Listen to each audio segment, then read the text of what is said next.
Good evening. Good evening. Kamusta kayo dyan?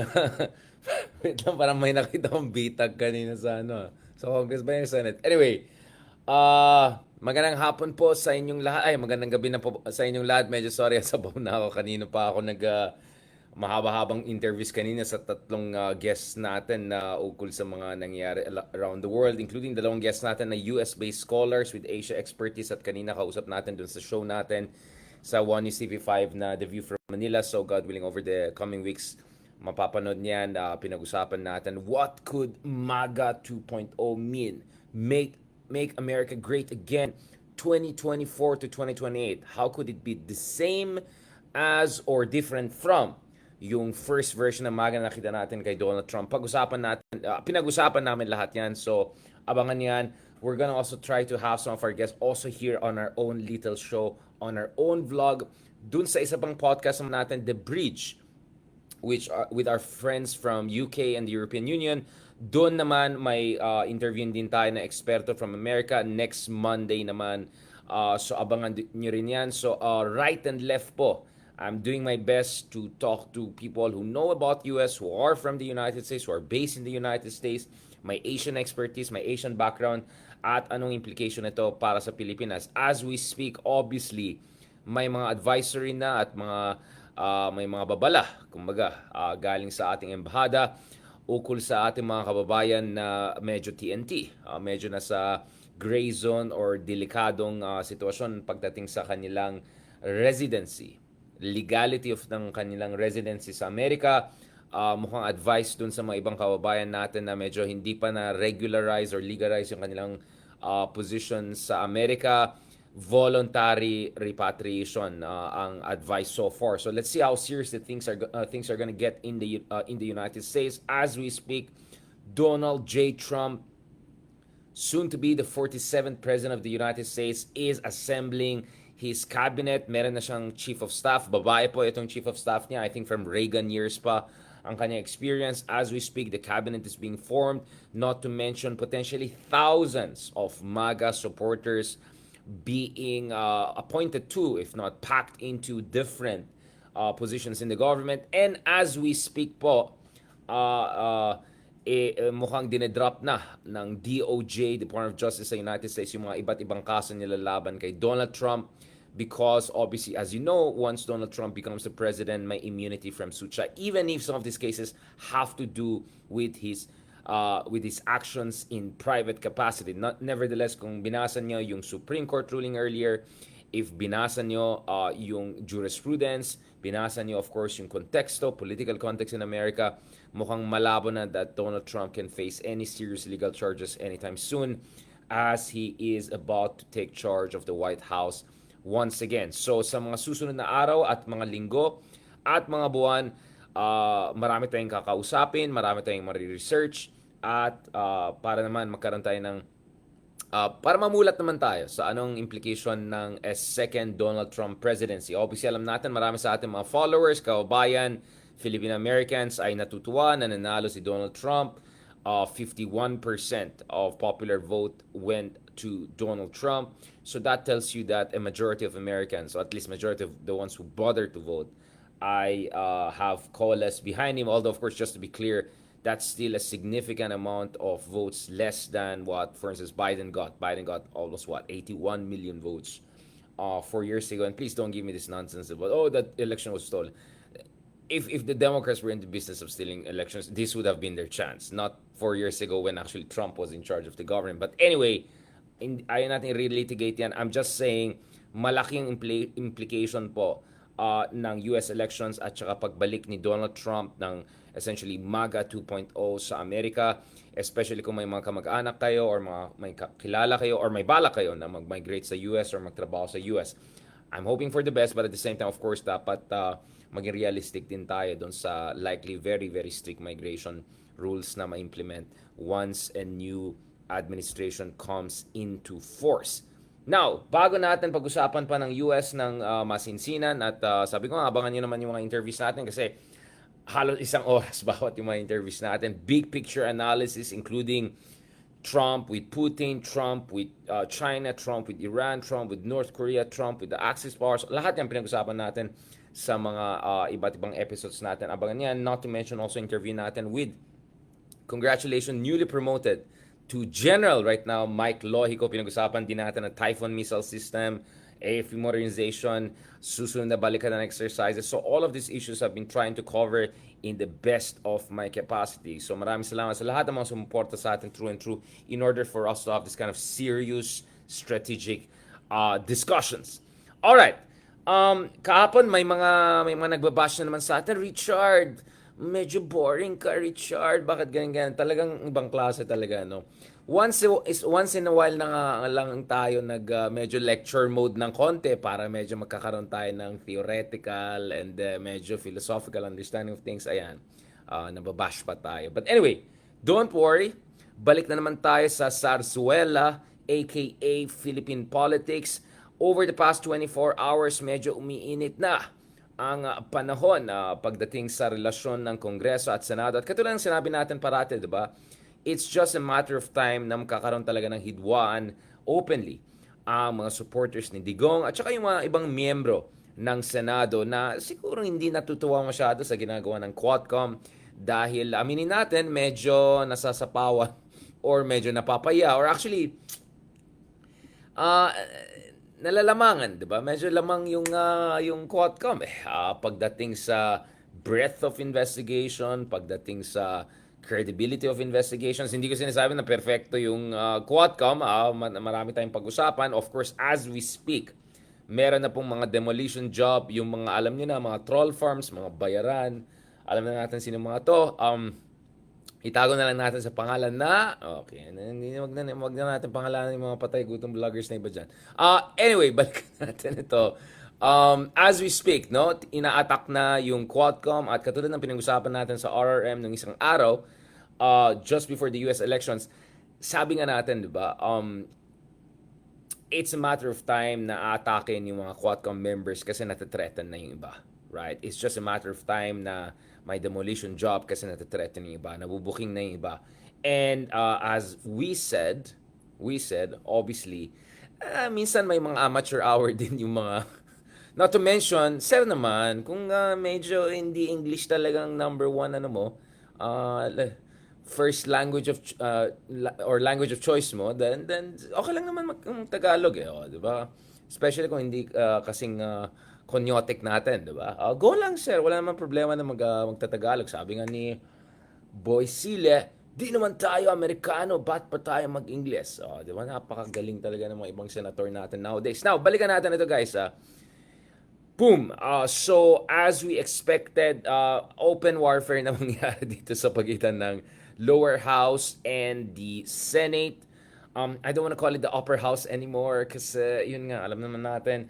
And it's not like totally surprising yan because over the past 2 years, grabe din yung bangga ng Senado at Kongreso. But actually, in the previous episode ng itong bangga ng Senado at Kongreso, mas sympathetic ako sa Senate. Kasi kung maalala nyo, meron na balak talaga magpatsyatsa yung iba at may mga dodgy plans na baguhin yung ating saligang batas. In principle, I have no problem having a proper, legitimate, intelligent, conscientious, patriotic conversation kung talagang kailangan natin baguhin yung form of our government so that hopefully we have a better system of government. Wala akong problema dyan. But, alam natin na may mga dodgy, shady, trapoy plan the other year to change the Constitution. So, salamat naman kay former or ex-Senate President Zubiri, among others, ay medyo lumaban sila and they asserted also their prerogative on this at niremind nila yung lower house na ang Senado is not a pushover and they're not going to be outnumbered because after all, they may be just 24 but they are elected nationally. So hindi lang sila pitsugin, lalaban sila. Anyway, that episode ended with essentially Zubiri being ousted kasi I think that contributed to alienating many sides among many factors na diniscuss natin sa RMM at different episodes natin. So this year naman, iba naman ang situation ngayon.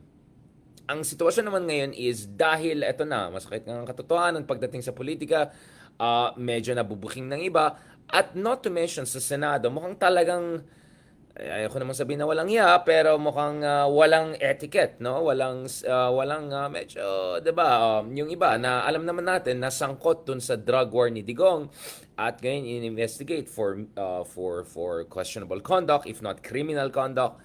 At obviously ngayon nakikita natin yung ibang tao ginagamit nila yung kanilang posisyon sa Senado to actually prevent or frustrate a proper investigation of the available evidence pagdating sa kampanya laban sa pinagbabawal na droga. And here, nakikita natin may reversal na yung lower house talaga nag-step up over the past 6 to 9 months, especially dito sa investigation ukol sa drug war ni Digong, not to mention confidential funds ni Sara Duterte, not to mention so on and so forth. So on and so forth. As I said, just to be fair to the Senate, there have been a number of very good hearings, but practically Riza Hontiveros was the person there. And kudos also to Sherwin Gatchalian and other senators who also did their job. But you also have the situation of people like Bato de la Rosa essentially having no sense whatsoever, right? Of etiquette, considering na may conflict of interest siya when you're looking at soft investigations that look into, well, guess what? His own conduct as the former Philippine National Police. Alright, on that note, pag-usapan natin yan, bakit tayo may Serbian na kasama? Okay, how did that happen? On that note, nagkaroon ng back and forth kahapon between Barbers and Bato, or actually earlier this week.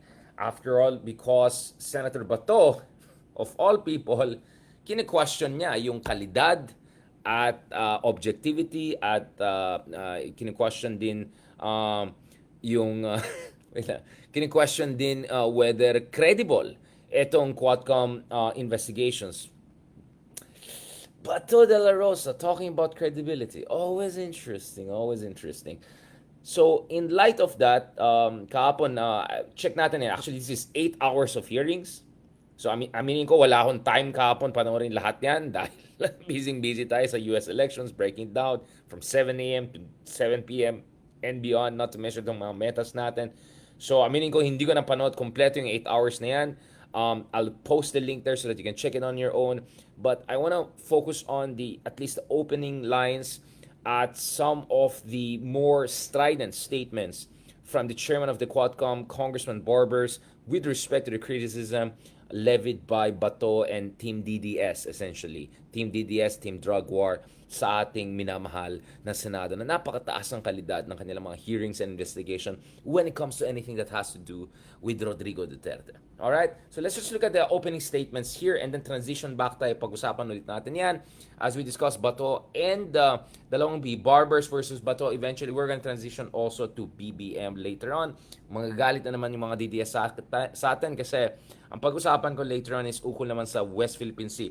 May mahalagang batas po ay napasa ng ating gobyerno na may kinalaman sa West Philippine Sea. Good news yan, good news yan. Again, it doesn't mean that BBM is great and fantastic and we're gonna forget about all of the kakulangan, kapalpakan, whatever. But I think it's worth discussing because after all, lahat naman tayo minamahal natin yung ating bayan at saka yung mga nangyayari sa West Philippine Sea. For now, balikan natin itong Bato Barbers drama. Opening remarks. Magandang umaga po. Good morning, esteemed co-chairs. Good morning. Honorable colleagues, distinguished guests, ladies and gentlemen, our senior deputy speaker, the proponent of this investigation. Yun. Welcome to our 10th Quadcom hearing. Buyakas siya. Today, we shall continue with our inquiry on the issue on illegal drugs. If you recall, we started in the Committee on Dangerous Drugs in October of last year, Right. 2023. Magwa 1 year na. We investigated the illegal drugs seized in the warehouse in Mexico, Pampanga, which turned out to be owned by Empire 999, a corporation owned by Chinese nationals who pretended to be Filipinos. Ayan tayo. When the hearing started, they all disappeared. Records show that the main players have gone back to China Yun. using their real passports and identities. To date, Quadcom has initiated forfeiture proceedings of all their assets here in the country through the Office of the Solicitor General. The Quadcom now discovered that it was but the tip of the iceberg. Empire 999 is not alone in this illegal activity. Other corporations may have been formed to cover or mask this activity as evidenced by their interlocking sets of incorporators, all the way leading to personalities who are long suspected of illegal drug activities, namely Lin Wei Xiong Yun. and Mr. Michael Yang. the Yun, former Michael economic Yang, advisor Tatay of Digong. uh, President Rodrigo Roa Duterte. Yun. This discovery led us back into the past. Witnesses now claim that powerful people associated with these two Chinese have facilitated the entry of illegal drugs into the country during the past administration. We have invited all these personalities today so we may know whether or not they have any involvement in illegal drugs. And we shall listen to their side later. We shall also resume the hearing on the extrajudicial killings that took the lives of more than 20,000 people during the past administration's war on drugs. In our past hearings, names were mentioned, admissions were made, witnesses and resource persons appeared, questioned, vetted, and tested. Forced admissions in any way was never part of Quadcom. We may not have extracted yet the information fully from them, but we never put words in their mouths. Whatever testimonies and affidavits they presented before the Quadcom were given by them freely and voluntarily. We may be accused of providing entertainment and likened to a gag show. Yun. Who is laughing? On the Yeah. So yun yung sinasabi ko na ito just to be clear, let me go back dun sa ating henyong senador. Paano yung senador to? Alam mo, nakakawalang it's like, paano naging senador? I mean, alam naman natin paano na maging senador to mga factotum ng Digong back in the day, Bongo, Bato, yung mga ganyan types. But nevertheless, diba? Nevertheless, medyo isa mapapaisip ka talaga saan papunta itong bansa natin, di ba? Pagdating sa mga issue na ito. Ito. During yung hearing nung Tuesday, Thursday, ito yung response ni Barbers ukol dito sa De La Rosa's statements, no? Wait lang, I'm just trying to find the exact De La Rosa. So, we may be accused of providing entertainment likened to a gag show, but who is laughing? This is what Barbers said. On the contrary, the one who said that must be so full of himself they didn't notice that the joke was on him. Now, I'm trying to find, Bato's statements exactly. Okay, later ko na lang hanapin. Forward ko lang sa inyo po. Ito. contrary, the one who said must be so full of himself that he didn't notice that the joke was on him. Yun. We are not here to pin down nor exonerate anyone. All we wanted was to know the truth. The same truth that the people have been longing for, most especially by the families of murder victims and the victims who survived. We intend to use these truths in crafting legislation, some of which we have already filed, as well as make recommendations to any agency to plug loopholes in their systems, if any is discovered. If along the way, people are found to be liable, it is our duty to make sure that justice is served. There is nothing funny about it. We only mean serious business.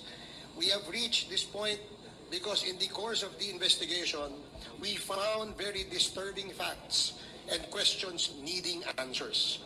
We owe it to the people. As public servants, we pledge loyalty to them. They trusted us and voted us in office. We serve them. We will not use the Quadcom to exonerate ourselves and proclaim our innocence in the face of overwhelming evidence. Now, if I may, I invite all of you to look at the screen and see the inconvenient truth. These numbers are from the official PNP reports Yun, as tingnan published natin ito. both then and recently, last October 21. And not So ito Duterte administration war on drugs. Let me just put the numbers here from July 2016 to July 2018. Ito ay ayon sa PNP Index Crime Data, all right? 217,830 ito yung mga apprehensions, and then kay Marcos naman from 2022 to 2024 you have 83,000. All right, okay, let him explain this. Sorry, we're looking at index crime, sorry. in terms of index crime, ang laki ng crime between 2016 to 2018. So this is the first 2 years of Digong versus panon ni Marcos. So actually, if you look at it, look at the actual evidence, it's not very clear, guys, kung mas significant yung kung mas effective si Digong essentially in dealing with worse kinds of crimes. Just made up stories by the Quadcom. Ikumpara po Rene, huwag kang natin epal, ang ikaw may unang audio 2 problem. taon ng Duterte at BBM administration. Tingnan po natin ang total ng krimen o tinatawag na index crime volume. Sa unang 2 taon po ng Duterte administration ay nakapagtala ito ng 217,830 na krimen. Samantalang sa parehong panahon naman sa BBM administration, ang krimen ay bumaba ng napakalaki. 83,059 o nangangalugan na pagbawas ng 61.87% sa index crimes. Any claim to the contrary is but a figment of the imagination and if not, a propaganda. Yun! Alam na natin is. Tingnan po natin mula July 2016 to December 2017 ay may mga namatay o pinatay na 4,354. Ito. Okay. So kanina pinag-usapan yung index crime, meaning the number of serious crime committed at saka reported and recorded. Sobrang mas marami yung kay Digong kaysa BBM. Now, I'm not here to say BBM doing is a fantastic job. I'm sure we still have a long way to go para ayusin natin ang problema sa krimen. Pero ang pinapakita ito na hindi talaga effective, hindi totoo yung sinasabi nila na nung panahon ni Digong ay necessarily mas safe. Alam natin nung panahon ni Digong may propaganda na ganito. In fact, at isa sa napansin ko, kaya ang tawag ko dyan manufactured crisis at manufactured consensus Halos pare-parehos, verbatim, yung naririnig ko sa iba't ibang tao ukol sa oo, ngayon sa panahon ni Digong, madali na umuwi, wala nang drug, ganyan. I mean, I'm sure that may be true in certain communities, pero ibig ba sabihin, okay lang na pumatay ka ng tao right and left, kahit yung mga kabataan, ang daming namatay sa drug war? Of course, hindi. At para lang feeling safe ka, okay lang na pumatay na maraming tao, may problema ka. Mukhang may problema ka talaga. Balikan mo yung pananampalataya mo, di ba? Not to mention yung pag-intindi mo sa ating saligang batas at saka ano bang democracy, di ba? At sigurado mo, hindi naman ikaw madali na nagsakala nila, ikaw mukhang drugista, tapos yayarin ka para namang kota sila. Katulad nangyari kay Kian de los Santos. But, interestingly, kung tinignan mo mismo yung numero ng Philippine National Police, obvious dito, na yung panahon ni Digong, actually, statistically speaking, hindi significantly nag-decline ang crime or nowhere close to the situation of total safety and order na sinasabi nila. Ang daming propaganda. So dito, sang-ayon ako sa mga kaibigan natin na malaki yung role ng disinformation. Dito talaga sang-ayon ako na pagdating sa drug war ni Digong, ang daming fake news trolls, mga bayaran, mga walang hiya na gumagawa ng essentially manufactured consent and manufactured crisis. But when I say manufactured crisis, hindi ko sinasabi na walang problema. Meron problema. Pero sobrang in-exaggerate. Kung 7 out of 10 yung problem, ginawang 20 out of 10. Right? 3 times worse. Right? Kung ang Pilipinas ay problematic compare sa neighboring countries natin, in-exaggerate nila para mukha tayong Mexico or Colombia nung 70s and 80s or something. Para naging mukhang narcos na tayo. So yun ang sinasabi ko na may talagang may element of propaganda, manufactured fear and crisis. At unfortunately, maraming naniwala doon. So we're hoping na hindi na mangyayari ulit yung mga ganitong sitwasyon. So ngayon, kung titignan mo talaga yung mga numero, obvious talaga na yung claims ng mga DDS about, mas safe ngayon and all, doesn't stand true to facts. Doesn't hold water under scrutiny. Natay na 4,354 sa mga police anti-illegal drug operations. So ito yung official lang 16,000 naman at 355 naman ang pinatay ng mga riding in tandem at mga di pa nakikilalang mga salarin. Noong 2018, inilagay ng PNP sa kategoryang HCUI or homicide cases under investigation na umabot sa talang Yun ang tinitin. 23,327. So ito by the way, ito numero guys yan ng PNP Yan ang sinasabi ko. Ang pinaka-syungang argument na rin ko. No offense. But dito talaga ako napapaisip talaga ako.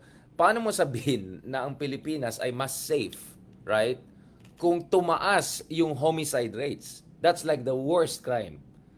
Pag ang dami namatay right and left, how on earth does that mean that mas safe yung bansa mo? In what universe? In the only universe where that could make sense is kung kulang sa konsensya ng tao or natakot ng tao dahil sa propaganda, at pangatlo, sinasabi niya lahat naman namatay ay drugista or criminal, etc. So alam natin on all those fronts, problematic yung panahon ni Digong, 'di ba? So these are numbers of PNP na umamin sila na hindi lang libo-libo, tens of thousands na homicides na nangyari. At hindi nila ma-explain. At doon papasok yung EJK, extrajudicial killings. Because ang sinasabi ng mga witnesses, ang sinasabi ng eksperto, ang sinasabi ng mga tao na pinag-aralan itong issue na to, para sa kanila, klarong-klaro, nang nangyari dito is may mga hired death squads.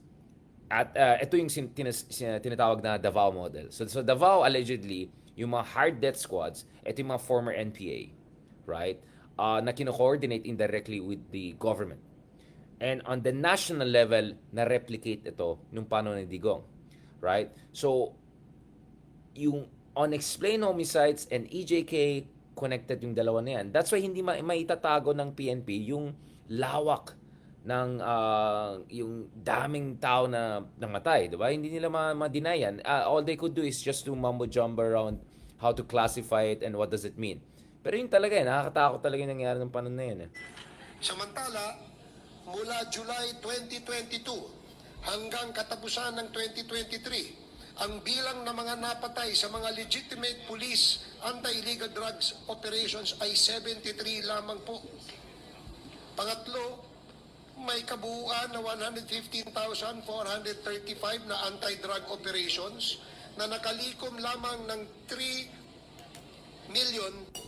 3,294,44 kilos ng shabu na nagkakahalaga ng 18.43 billion pesos sa unang 2 taon ng dating Pangulong Rodrigo Roa Duterte, habang sa mas kakaunting anti-illegal drug operations lamang sa parehong panahon sa BBM administration ay 84,676, subalit nakalikom na mas maraming shabu na umaabot sa 6,481.16 kilos.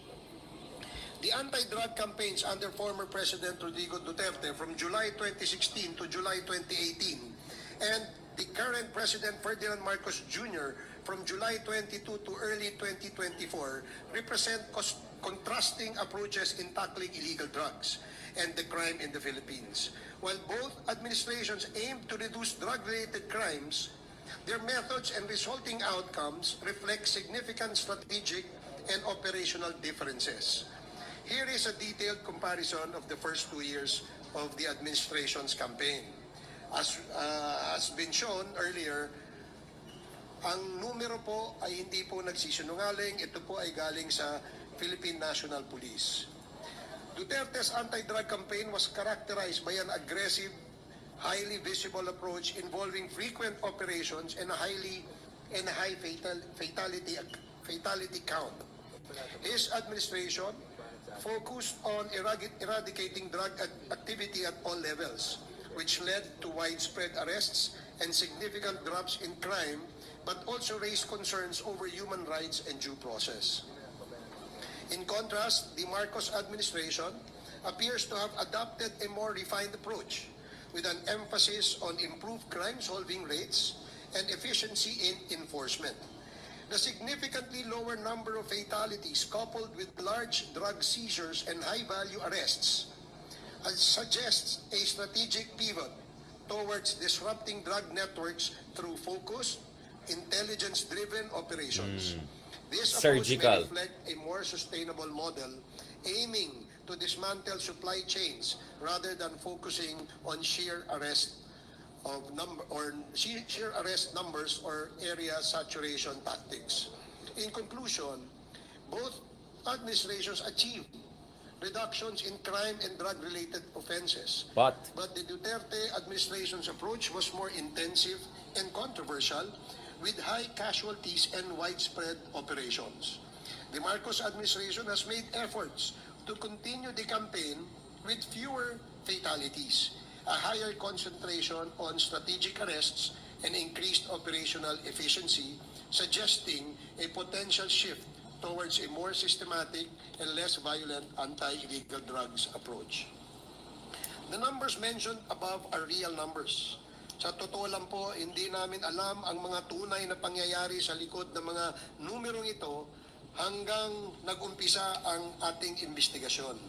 Ang sinabi na ating lahat na kwento ay ang karamihan ng mga pinatay ay kagagawan ng mga vigilantes yan na sinasabi hindi natin. pa nakikilala, habang ang mga natitira ay biktima naman ng legitimate police operations kung saan ang mga pinatay ay sinabing ng laban. Sa mga testimonyang malayang ipinahayag sa ating mga pandinig, ay naipakita na marahil dito ay bunga ng pamamaslang ng mga operatiba o pulis na inutusang pilitin ang mga nahuhuli na manlaban upang tuluyan na silang mapatay. Sa pahayag ng dating Pangulong Duterte sa Senado, sinabi niya na totoong sinabihan niya ang kapulisan Yun. na mag-encourage o So, ito yung sinasabi ko na yari pa rin si Digong sa mga sinasabi na even if dun sa Senado ay insulated siya ng mga factotum niya at saka yung mga medyo mahina-hinang senador dyan, gagamitin pa rin yan laban sa kanya dun sa mga hindi factotum na forum or hindi mga fake na hearings no, or questionable hearings. himukin ang mga suspects na lumaban upang patayin na sila at nang sa gayon ay matapos na ang problema. Mas nakakagimbal ang mga pahayag na may pabuya o reward ang mga operatibang makakapatay ng mga nasa listahan ng drug personalities. Hindi ito may kakaila sapagkat marami na ang nagsabi, kabilang na si dating Special Assistant to the President na ngayon ay Senador Bongo, sa kanya mga interviews noon, kasagsagan ng war on drugs. Ang pangakong pabuya ang malamang na naging dahilan ng paglobo ng dami ng pinatay. Yan, okay, may epal dyan na nagsabi. Hindi, tama lang ginawa ni Digong kasi dami nagsumuko.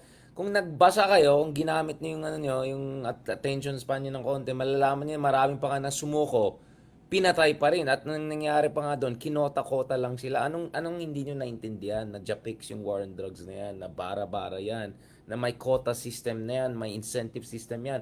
Anong hindi niyo maintindihan doon sa sinabi ni Digong mismo? Na in-encourage yung mga kriminal, sineset up sila essentially. Ano hindi niyo nakita? Bulag ba kayo yung ginawa kay Kian de los Santos? Sinama lang siya doon sa kota. Maya naman kayo sa sarili niyo bago kayo magsalita. Without validation of the so-called narco-lists, names may be added at will, whether or not the person is a drug personality. Yun, isa As pa. in the case of General Wesley Barayuga, whose name was added to the list. Oh, isa pa. Ito na naman sasabihin ko dun sa mga ka-DDS na kaibigan. Paano nyo alam na talaga yung mga nilagay sa listahan ay totoong drugista? Paano nyo alam na yung mga pinatay ay hindi lang pinatay para lang kota? Or yung mga pinatay, mga small time lang para makalusot yung mga big timers para wala silang trail of evidence or walang magchuchuchu. Gamitin nyo kasi yung utak nyo bago kayo magsalita. Way after he was killed. May mga nagsasabi na maganda ang mga naganap na patayan. Ayan, Sapagkat yung mga walang iya dyan naman nagko-comment. po ang napatay o ang mga adik na kriminal. Subalit sa aming investigasyon, lumalabas na may mga ibang drug lords nga na napatay, subalit iilan lamang. Samantalang madaming mga malalaking drug lords Yun! na nagpatuloy sa kanilang gawain. Yun, si Peter. At na protektahan pa ng gobyerno at nabigyan pa ng titulo imbes na Yun, yan. Yari Libo-libo kayo. ang mga pinatay ng mga tricycle drivers, homeless na nasa Yan ang sinisabi kayo mga walang yan nagdi-defend dyan. Okay sa inyo na pinapatay lang yung mga small timers pero wala kayong sinasabi ng mga totoong mga big timers. Alam na natin sino yan, nakataka sila ulit. Talagang mahiya kayo sa balat nyo, di ba? construction workers. Yan yung mga At pinatay na ordinaryong simpleng tao. na halos wala nang makain at walang laban, mga taong napagtripan na lamang. Yun, Ito ba si ang mga Kian. drug lords? Pangkain nga, wala sila. Pangdroga pa kaya? Mga batang inosente gaya ni Kian de los Santos, Yun. basta na konsunadahan ka, delikado ka na. Lahat ng patay may reward na katumbas.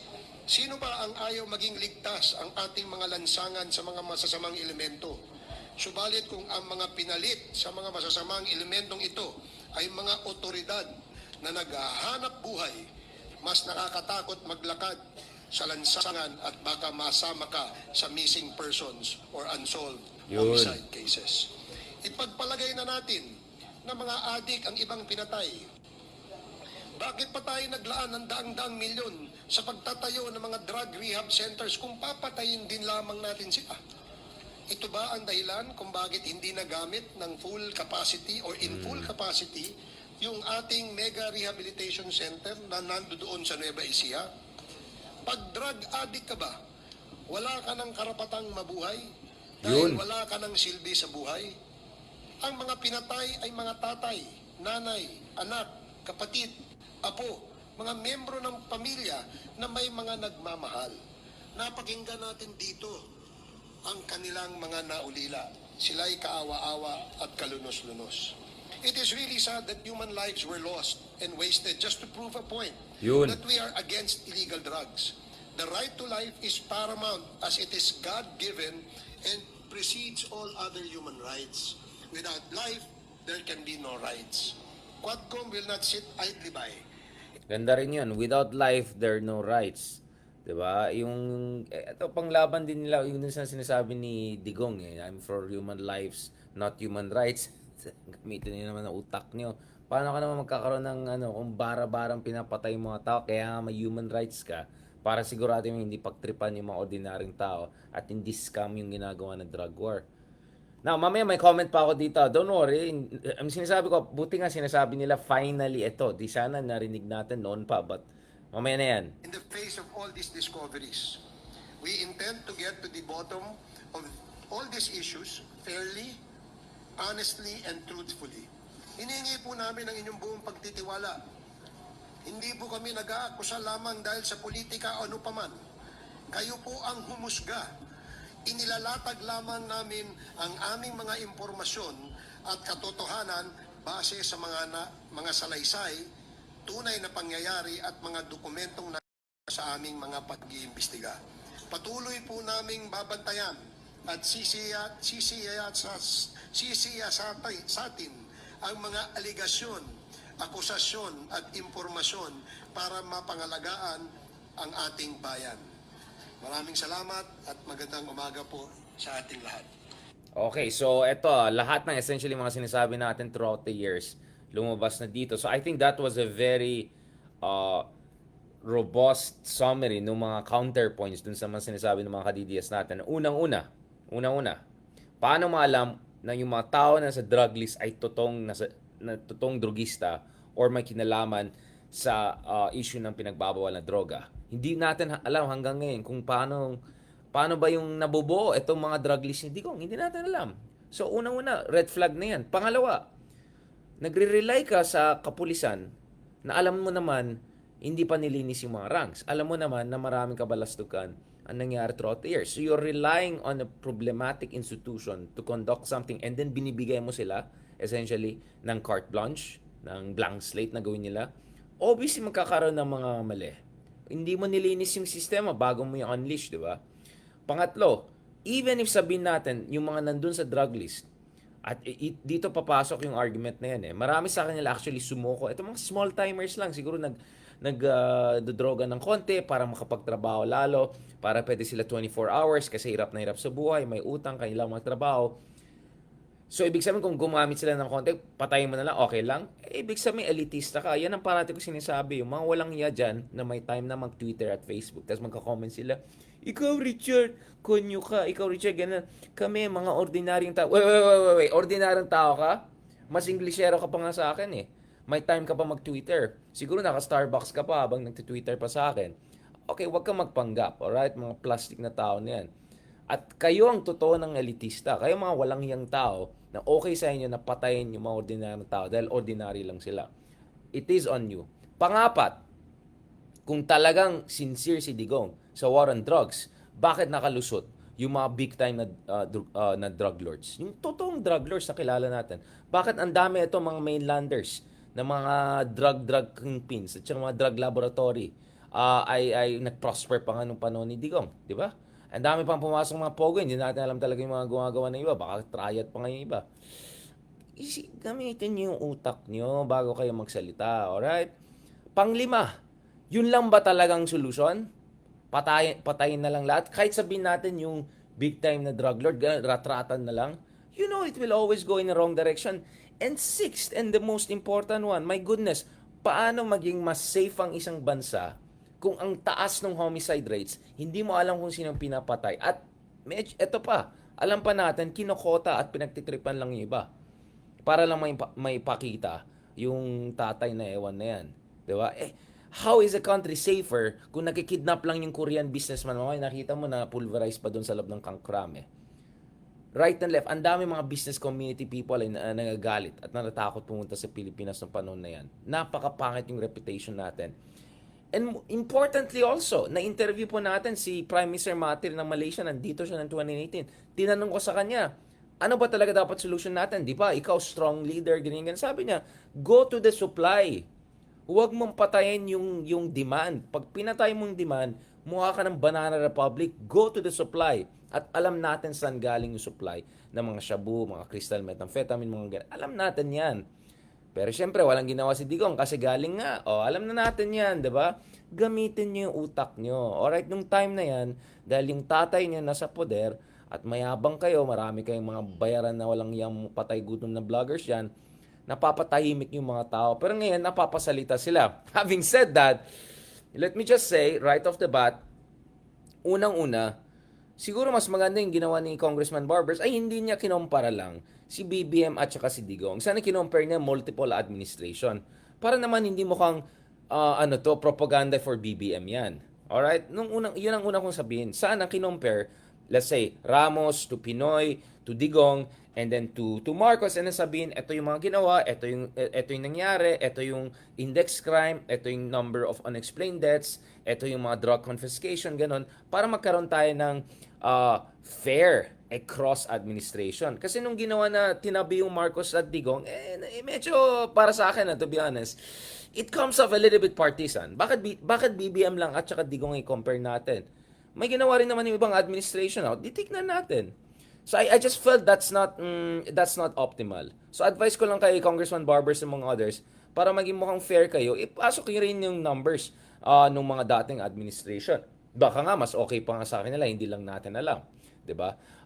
Para lang magkakaroon tayo ng idea, 'di ba? Yung ratio ng drug operations to death rates, to confiscation, to reduction in index crime, para lang okay, 'di ba? Dapat fair multiple administration. Pangatlo, ito lang masasabi natin mga kameta. Pangatlo, mahalaga din 'yan.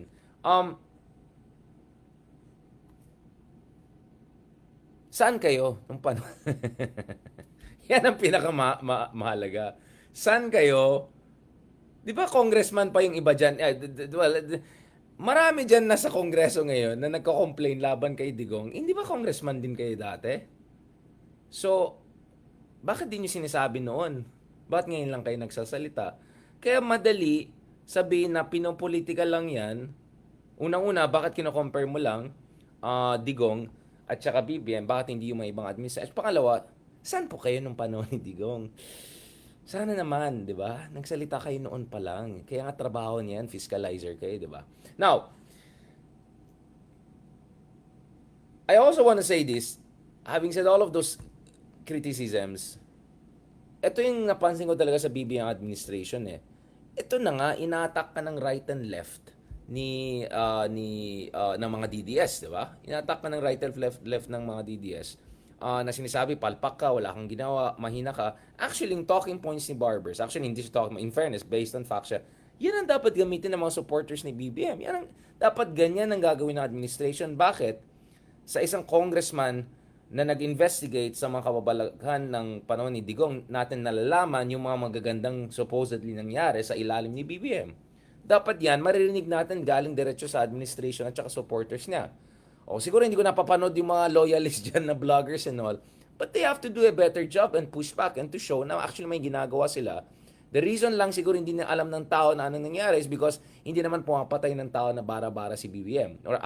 Or katulad ng sinabi ng Barbers, mas surgical, intelligence-based, calibrated yung approach at most cost-effective, and you protect lives. At saka magandang sinabi niya, there's no human rights if there's no human lives.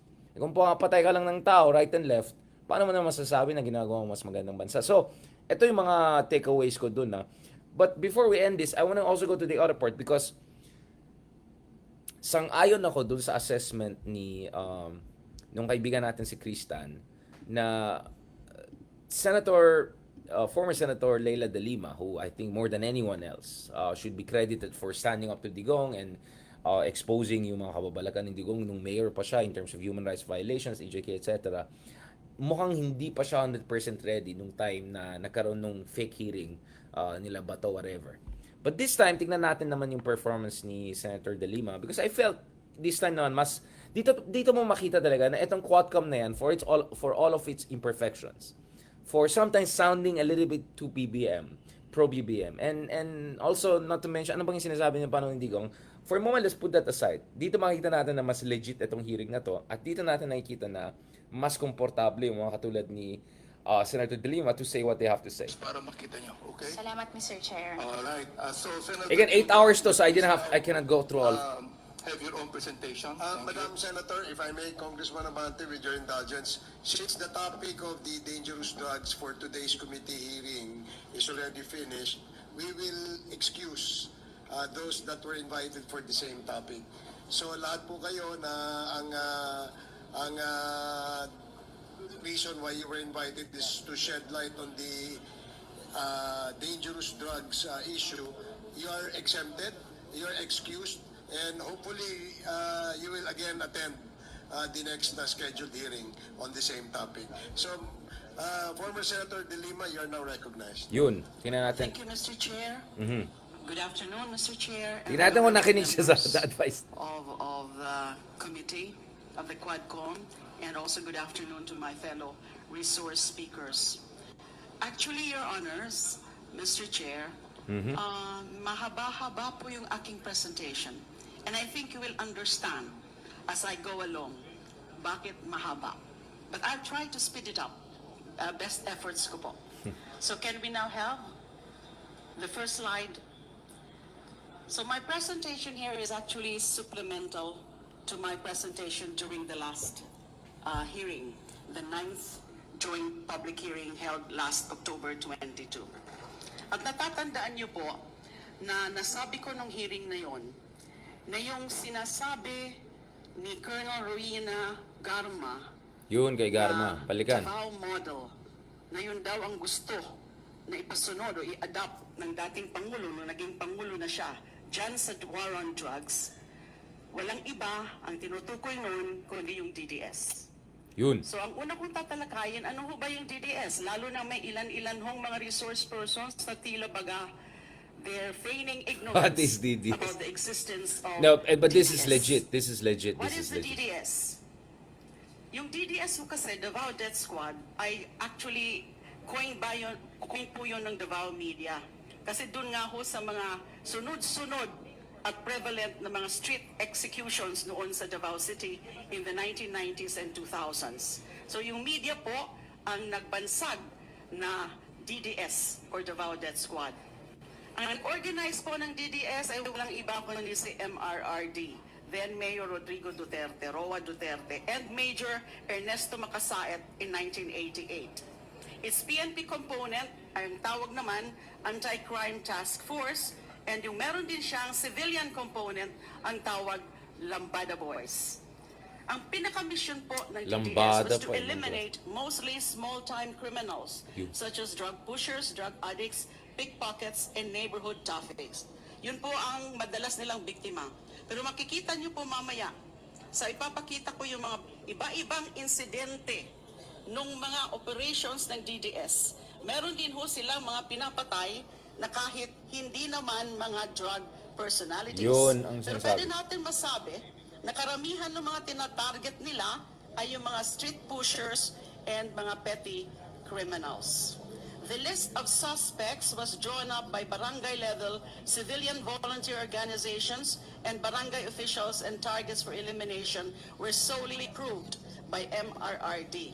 Noong 2001 po, naging anti-crime task force siya, yung na-reorganize yung anti-crime task force kasi po yan ang unang pangalan into the Heinous Crime Investigation Section or Task Force, HCIS, ng Davao City Police Office. The DDS was organized into several assassination units consisting of Ayan one na. policeman handler and 3 civilian assassins responsible for... So, ito yung mas, dito nakikita natin guys, na unang-una, imagine if Senator De Lima becomes a congressman, you can imagine how she's gonna perform during hearings and all. At pangalawa, dito mo makita bakit nahirapan talaga si Ma'am De Lima dun sa hearing na yan. Imagine, doing all of this presentation and all of that, and then andun si Bato de la Rosa, andyan si Digong, andun yung cheering squad, andun yung mga factotum ni Digong, andun yung mga ibang tao na may utang na loob kay Digong kasi convicted sila sa corruption, tapos ngayon okay na. Andun yung mga ibang tuta, di ba? Andun yung mahinang chair na dating naging Senate President lang dahil sa kanya. Mahirap talaga. So now, in fairness, maintindihan mo talaga bakit nahirapan si Leila de Lima, no? Na sabihin yung katotohanan kasi tingnan mo naman gaano ka detailed and gaano ka laki na implication ng sinasabi niya. Talagang nakaka-booking talaga. So tingnan natin yan. Uy, Max Coman, duwag kang mais ka. Walang yung mga trolls na bayaran na yan. Suspected criminals and targeted individuals as approved by MRRD. Nasabi ko rin po last time na in exchange, those DDS members ay meron po silang rewards, bonuses, and perks galing mismo sa yun. MRRD sa kanyang confidential Hindi lang funds pala yung mga sa vloggers yung bayaran sa mayor's office. Talagang Meron ho yung HCIS as DDS. Meron po siyang policeman complement of around 20 officials led by Inspector Fulgencio Pavo, who was succeeded by Senior Inspector Junicio Abude. Karamihan po ng mga policemen na yan na supposedly members ng DDS ay in-identify po ni Edgar Matubato nung nag-appear siya sa Senado noon sa aming inquiry sa Senate Committee on Justice and Human Rights. Doon po sa hearing na yon, they all denied na miyembro sila ng DDS. Eh, maski si Las Cañas noon, si Arturo Las Cañas, right, nung unang pag-appear sa Senado, dinenay din niya na walang DDS. Pero later on, binawi po niya, rinikan po niya sometime in February 27 na totoo na merong DDS. Meron pong 4 na dumping grounds yung DDS. Yung pinakamalaki, yung Laud Gold Camp Firing Range, Quarry in Barangay Maa, under SPO4 Bienvenido Laud. Another is yung known as the Gaisano property, guarded by June Casas alias Commander Toothpick, which contains around 200 bodies. The third is the Mandog Mass Grave under SPO3 Jimtan. The fourth are the waters around Samal Island. So maski doon. Si Matabato ang caretaker ng mayor of the Mayor Antalans Resort. Yung biktima ho ng DDS, according to data doon sa investigation namin at saka yung mga sinasabi nila Matabato and Las Cañas, numbered anywhere from 2,000 to 4,000 from 1988 to 2008. Sino naman po si Edgar Matubato? Siyempre, kilalang-kilala na po yung pangalan, but exactly sino po siya? reminders ulit Siya po yung among the first members of the DDS. Ang Yun. tawag nila sa kanila, nung una, ay Lambada Boys. At 18 years old in 1977, miyembro po siya ng CHDF, yung Civilian Home Defense Force, up to the time when it became Militia. the CAFGO under the Corps administration. Noong 1988, recruit siya ni MRRD as his personal recruit siya sa DDS nung personal bodyguard ni MRRD named Dodong Pagidupon. He was officially employed by the Anti-Crime Task Force of Davao City in 1988, and then later kasama na rin siya sa Heinous Crime Section of the Investigation and Detection Division of the DCPO in 2001.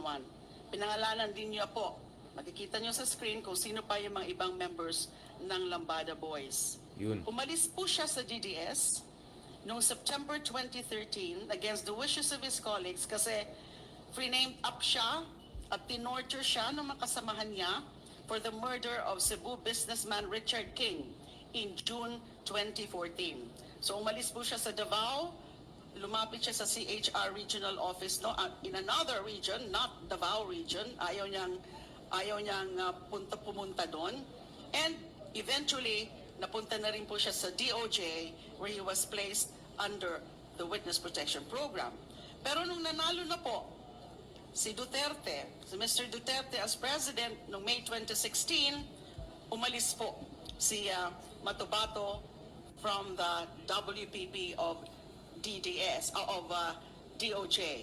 Nag-testify po siya, kagaya ng sinabi ko, in the Senate Committee on Justice and Human Rights Inquiry in September of 2016. And then eventually, he filed a criminal complaint against Duterte and the DDS members with the Office of the Ombudsman. Hindi ko na po alam exactly kung ano ang pinaka-status ng criminal complaint na yan ni Mr. Matubatong. Alam ko po, pending pa ho yun. Now, allow me, on the basis of the complaint affidavit of Edgar Matubato, na meron po akong kopya, ito po yung sinabit niya sa Office of the Ombudsman. Nandiyan nga po. Next slide. So the first page and the last page are being shown. Ito pong susunod na mga slides, mabilisan lang po. Ito po yung mga specific incidents of killing according to Matubato upon orders of then Mayor Rodrigo Duterte. Mabilisan lang. You can take a look at that. 1992, 1993, 2002, 2003. Yan po si Jun Porras pala. I think he's a media guy. 2007, 2010, 2013. So, kitang-kita niya lahat ng ebidensya talaga dito. Hindi ko na No? po mga babanggitin kasi medyo para ho mas mabilis. But those are shown in the slides. Grabe talaga, no? Merong 2013. Resibo talaga. Kompletong mga resibo eh. Yan ang mga alam na mga incidents of killings ni Edgar Matubato. Meron siyang personal or first-hand knowledge about these killings at ang sabi niya, these are upon the orders of MRRD. Now, nung tinanong po siya under question number 23, nung kanyang complaint affidavit na sinabit sa Ombudsman, what is the role of Mayor Rodrigo Duterte in all of this? Now, we quoted verbatim yung sagot niya under question 23. Nakikita niyo po dyan. Siya ang nag-uutos sa pagpatay. Kapag kilala ang biktima o big time, pumupunta si Duterte sa Laod Quarry para siguraduhin na yung nga ang target at para manood sa pag-chop-chop ng bangkay. Minsan siya rin mismo. Next, please. This is the continuation of the answer of Mr. Matubato dun sa tanong, what is the role of Mayor Rodrigo Duterte? Minsan siya rin mismo ang pumapatay. Nag-cite siya ng one example that happened in 1993. Yun. Ayan na naman. Naikwento daw nila yung isang NBI agent ng pangalan Hamisola na nakabalagbag yung kanyang pick-up sa daan. Sinita siya ni Police Chief Inspector Pavo, sabay sigaw ng, sa'yo tong daan? May kausap daw na babae yung NBI, pero napansin ni Pavo na may baril, kaya bumunot siya. Mas mabilis bumunot yung NBI agent at binaril siya. Binaril niya si Pavo sa kamay at sa binti hanggang bumagsak. Pinagbabaril na rin namin pero magaling gumulong-gulong yung NBI sa ilalim ng sasakyan. Nahirapan kami. Pero tinamaan rin namin. May tumawag sa grupo namin kay Mayor. Pagdating ni Mayor, inubos niya ang 2 magazine ng kanyang Uzi sa katawan ng NBI agent. Grabe, no? Halos 200 Oo, nabasa ko yan. binuhos sa NBI agent. M14, 45, tsaka Armalite. Grabe. Overkill talaga. Walang kaso na nangyari kasi kinausap ni Mayor si Director Hernandez ng NBI Davao. Grabe. That is from this complaint affidavit as filed with the Office of the Ombudsman. Sino naman po si Arturo Las Cañas? Kilalang-kilala na rin po natin ang kanyang pangalan. But who exactly is he? Isa po siyang pulis ng DCPO from 1982 to 2016 and naging operations team leader ng DDS. Nagsimula siya sa pagka-PO3 in 1989 at nag-retire po siya as SPO4. In 1989, na-assign siya sa Mayor's Unit of the DCPO kasama yung ibang mga miyembro ng Anti-Crime Task Force. Grabe. Yung Anti-Crime Task Force plus the Lambada Boys comprised the DDS from 1988 up to 1998. MRRD's co-founder of the DDS was Major Ernesto Macasait. Pinangalanan din po niya, nasa slides, yung ibang members of the Anti-Crime Task Force. Pero bago yung DDS, part po si Arturo Las Cañas ng Intel Group of Task Force Aguila, where he found out that then fiscal RRD, Rodrigo Roa Duterte, was a covert member of the People's Court of the CPP-NPA in Davao Yun lang. and tried policemen, soldiers, and other government officials in absentia to be later assassinated by the NPA Sparrow Unit. Sabi pa ni Las Cañas, nakuha daw po yung ideya ni MRRD of putting up the DDS from the NPA People's Court. Yun yung sinasabi ko, Sparrow NPA connection Unit. eh.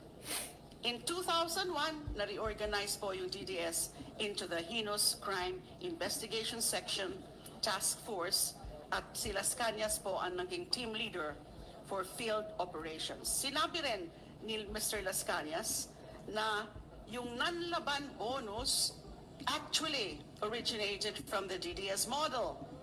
Ang tawag po nila noon is salida or scenario.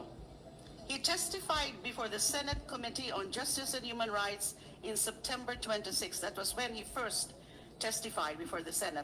I was still the presiding officer as the chairperson of that committee before I was ousted. And he denied Matubato's accusations.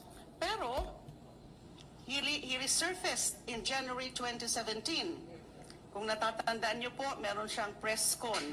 Right. At sinabi na nga niya, inamin na niya na talagang miyembro siya ng DDS, Yun na lang. talagang meron DDS. In February 2017, nakakulong na po ako noon, he was again presented as a witness of the Senate Committee on Public Order and corroborated Matubato's testimony on the DDS.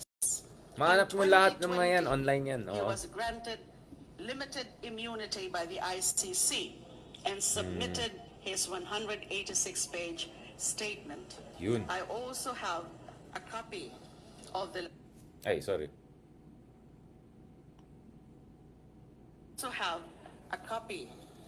Las Cañas ICC The communication. affidavit. It's Yeah, thick. It's very thick. Masyado pong detalyado.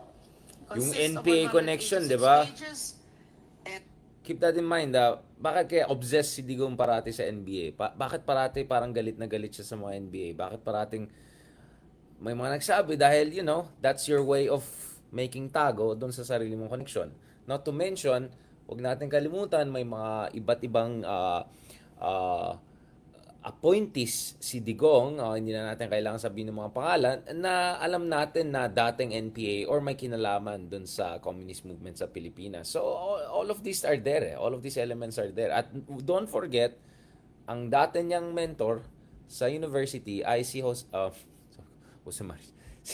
Joma Season. Diba? Si Joma Season. At kung maalala niyo from 2016 to February 2017, essentially within 6 to 8 months, very, very aggressive yung push ni Digong for peace process. Hanggang nagalit talaga yung military, nag-push back sila, and then mamaya nagwatak-watak na yung NPA dahil yung mga regional commanders at saka yung mga negotiators sa Europe hindi tumutugma yung mga ginagawa at sinasabi nila hanggang nag-fall apart. But there is every reason to believe, ito yung sinasabi ni former Senator, former Justice Secretary, and former Commission on Human Rights Chief Leila de Lima. 295 paragraphs. Yan po yung kanyang affidavit. You will notice na pirma lang po ang nakalagay dyan. Ang explanation po dyan is that this was signed by Mr. Las Cañas before he formally submitted this to the ICC. Kasi presumably, dun na siya mag-o-oath before the ICC investigators. But in a video, next one please, in-authenticate niya yung signatures niya dito sa mga affidavit na to na may kopya, may kopya dito mga affidavit, na ito daw, okay, can we play that please? Let's play that please. That is Mr. Arturo Las Cañas. Where is the sound? The volume please? Audio? Audio, please. Technical team. This is Mr. Las Cañas. Yes, Your Honor. Naging mahaba na yung kanyang... So in effect, he is saying that that's Yes. it. No? He's going to sign in front of. He signed it last October 8, 2020. And in November, yun na po yung pag-submit. Actually, he submitted it on that day, October 8. My information is that he submitted it on that day.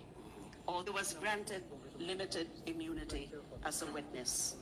Ano naman po yung mga DDS operations and victims according to Las Cañas and all stated here in his ICC affidavit, and before that actually meron din siyang affidavit nung binawi na niya nun sa Senate, but that's a shorter affidavit.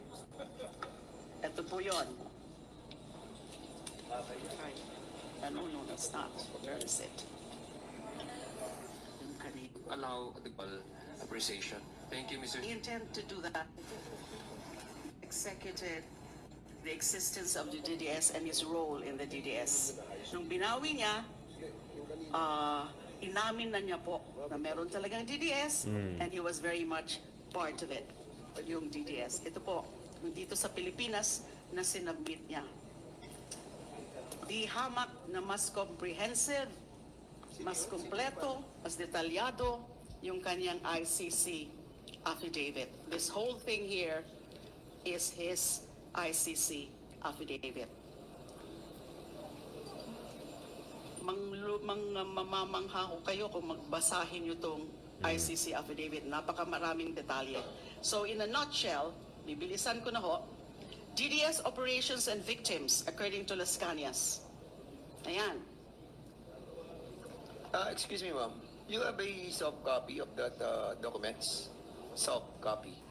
We will, Kasi it's better for us to have the soft copy as well. yes, For us to read it. but right now, not yet. Yes, ma'am. I'm preparing this. After today's hearing, I will submit. Kanyas. Next slide. Ito yung operations. Sunod-sunod na po yan. Marami pong slides yan. Pero para ho hindi tumagal, yan ho natin dyan lahat. Those are the DDS operations and victims na alam ni Las Cañas because he either participated or in fact has Right. knowledge about it.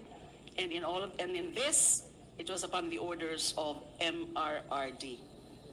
Ayan, marami po yan. Next slide.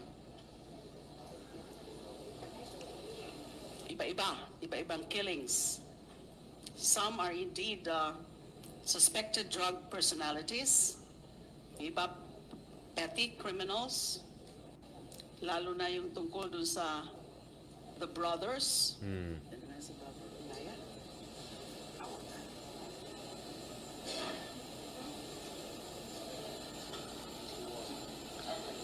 Noong 2000, the killing of Aliyah brothers, all were minors, apat po sila. Yun yung Lahat. sinasabi, yun ang Given by sinasabi ng isang different araw, di ba? Dates. I just wanna forward. David. Ito yung si Kaloy. Yung si Kaloy Conde.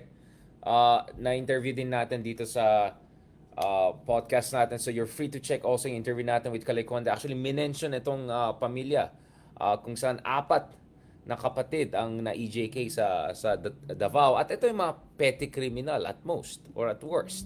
At na-EJK po silang lahat. Ganong kamalala yung approach ni Digong sa law and order. Ganyan kabara-bara, ganyan kabarbaric, to put it mildly. Or to put it rather honestly. So guys, I want you guys to watch that. I'll put the link dyan sa baba para lang ma-check nyo sa ating mga different platforms. Mabigat po yan. So I want folks to think about it.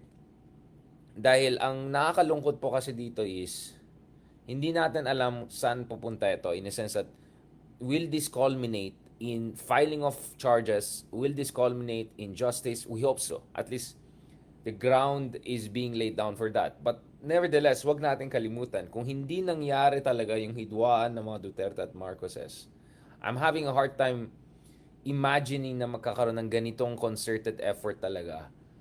No offense, but I'll have a hard time imagining that there will be a concerted effort to have a politically difficult and a very sensitive hearing like that. This is a very sensitive hearing kasi grabe, talaga nabubuking talaga yung mga kababalakan ng nangyari. So nakakalungkot din in a sense that it took a political fight for this truth to come out.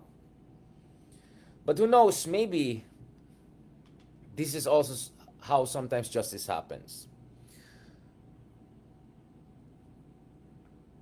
So the least we can do right now is pay attention, look at those facts. Kailangan mag-ingay ng tao, kailangan mag-mobilize ng tao, kailangan natin maglagay ng pressure, at kailangan natin i-call out yung mga walang hiya na nagpo-protect dun sa mga tao na ang dami nila mga krimen laban sa ating bansa. Yung mga sangkot dun sa bara-bara drug war na yan, yung mga nagdi-defend dyan, yung mga propagandists dyan, mga bayaran na trolls na yan. So it's just sad to see that it took a political fight to create the conditions for justice and for truth to prevail and hopefully for justice to prevail. But sana darating din ang araw kung saan hindi natin kailangan na magkakaroon ng political fights or infighting para magbubukingan. Sana mabubuking talaga yung ibang tao kung talaga may maling ginawa. At sana yung mga sinasabi ng mga congressman na yan, sana sinabi nila noon pa habang nangyayari ito. Kasi at this point, ang dami na namatay. Di kung sana noon pa lang may konting pushback, baka at least we were able to save more lives and prevent more catastrophe or disaster. On that note, maraming salamat. Medyo mabigat tong topic na to, medyo mabigat ang issue na ito. But at least lumalabas na yung katotohanan at sana naman this will set the record straight and set a precedence to make sure na we'll no longer have budol kings, we'll no longer have tatay style, bara-bara, drug war, and we will be able to call out inhumane, barbaric actions in the name of supposed law and order. Sana naman. So we have to make sure of that. On that note, thank you very much. Maraming salamat and please continue to fight. Hindi natin kaya na tayo lang, di ba? Maliliit lang tayong tao. Pero kung lahat tayo gawin natin yung parte natin, I'm sure overall, we can push the country in the right direction. Maraming salamat. God bless you. Thank you so much. And please continue to also follow us on different platforms, whether on Facebook, on YouTube, on TikTok. Kanina nakita ko yung pinost ko ng isang TikTok na akala ko baka wala nang pumansin kasi wala tayong oras. Busy. Minsan last minute ko lang ganun, tapos ilalagay, CapCut ko lang ganun, tapos ilalagay ko lang ganun. And ngayon nakita ko medyo nag-trending na rin po yung latest na pinost natin ugol sa ano yung implikasyon ng US election. So check it out, Richard Haydarian 007, yan, nag-feeling James 1 dyan sa TikTok. Please continue to also follow us on TikTok para tuloy-tuloy rin yung momentum natin sa TikTok because we have to also fight the good fight in TikTok. That's the new DDS frontier. Dahil medyo dito sa YouTube, medyo no match na sila sa atin dahil bugbog sila sa mga independent vloggers katulad natin, sa mga loyalist na vloggers, yari sila. Facebook, wala. Twitter, no much. But sa TikTok, medyo malakas ang yung mga DDS. So, please also continue to support us. And also on Spotify, tuloy-tuloy sana supportan niya sa atin yung Deep Dive with Richard Hidaran para tuloy-tuloy rin yung mga events natin. Para lang yung mga RRM natin, hindi lang dito, hindi lang dyan sa studio, para sana naman magkakaroon din tayo ng live event. Yung isang araw lang, kausap ko si Red Oliero, yung ating colleague sa One News TV5. And Cool Pals also, hopefully, magre-reunion soon before the end of the year. So lahat yan, tinitignan natin yan. So your support will be very essential to giving us the momentum, the inspiration, and the compelling argument to push for more engaging, for more inclusive, and for more interactive, right? Events, hopefully, in the coming months as the election season kicks off. God bless. Mabuhay po kayo at mabuhay ang Pilipinas. Thank you very much.